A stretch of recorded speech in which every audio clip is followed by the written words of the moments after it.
Are you tired of the misunderstood words and unheard emotions in your marriage? A silent struggle that seems to drown out the love you once shared? If your heart aches for a reconnection, let's explore a transformational tool together, active listening. I'm John Golder with Solid Rock Marriage Restoration, and I hope you find this very helpful today, as it has been for myself, my wife, and other couples that we work with. We're talking about the unspoken language of love, if you want to put it that way. If you think of marriage like a symphony, sometimes the notes get tangled up and the melody fades.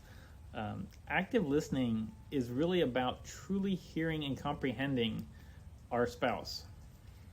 Not just listening to, but really understanding and comprehending where they're coming from. Not just the words they say, but what they're actually thinking and feeling behind it. It's about embracing the emotions, the fears, the dreams behind them, behind the words. Imagine a communication style that transcends the surface, creates a bridge from your heart to your spouse's heart. That's active listening.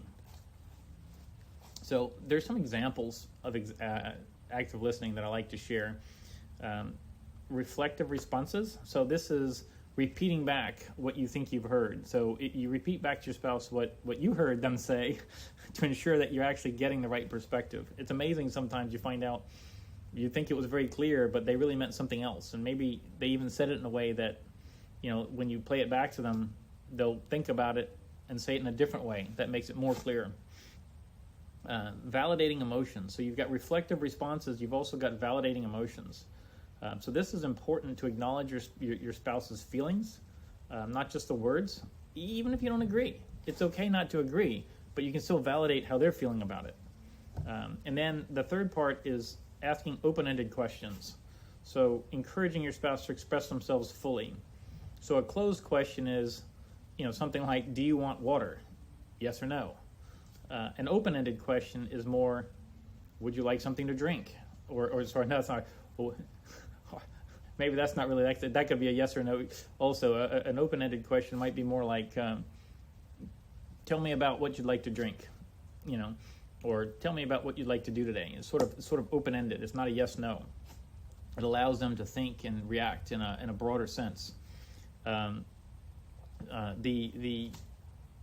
going to be an exercise I want to walk you through here as well that you may find very helpful. So it's important to choose a quiet moment where you can be peaceful and together and fully present, not distracted, not checking phones, not watching the food cooking on the stove or watching somebody over here, but really fully present with each other. Take turns sharing. First, one person shares their thoughts and feelings while the other listens without interrupting. That sometimes can be hard because a lot of times when we're listening to somebody, we start thinking about how we want to respond. And I know I've struggled with this at times, and you could even interrupt prematurely, trying to make sure you understand where they're coming from.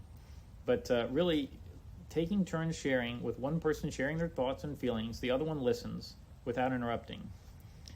Then reflect and respond. So after the speaker finishes, the listener reflects on what they heard and responds with empathy.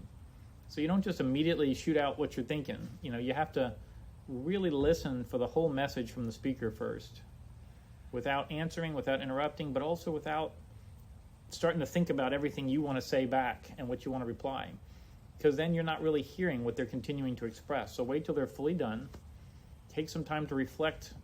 Don't just immediately start talking. Take a few moments to reflect on what they've said, and then respond. And then you switch roles, and you repeat the process. So again, it has to do with taking turns sharing, and one person shares their thoughts and feelings, the other listens without interruption. You reflect and respond with empathy, and then you switch. The impact on communication can be quite significant. As you delve into active listening, you'll witness a transformation in your communication, and you'll get better at it as you go on. So don't get worried if you don't get it all right off the bat. It takes practice, but the walls of misunderstanding just crumble. They're replaced by a bridge of connection from one heart to another. And this newfound ability to really hear one another is like a catalyst for building a more resilient and harmonious marriage. So I just want to encourage you to try that out in your marriage. And if you're having struggles in your marriage and communication in other areas, if you'd like some help, that's what we're here for at Solid Rock Marriage Restoration. We encourage you to visit our website. That's solidrockmarriagerestoration.com. Discover the resources, the testimonial, the personalized support that we offer. It's all waiting for you. And find out how you can connect with us and learn more about how we're transforming lives now and how we might be able to help you as well. So keep in mind that effective communication is a key to really unlocking the full potential of your marriage. So let's walk with this together as you rediscover the joy of connection. John Golda with Solid Rock Marriage Restoration. God be with you.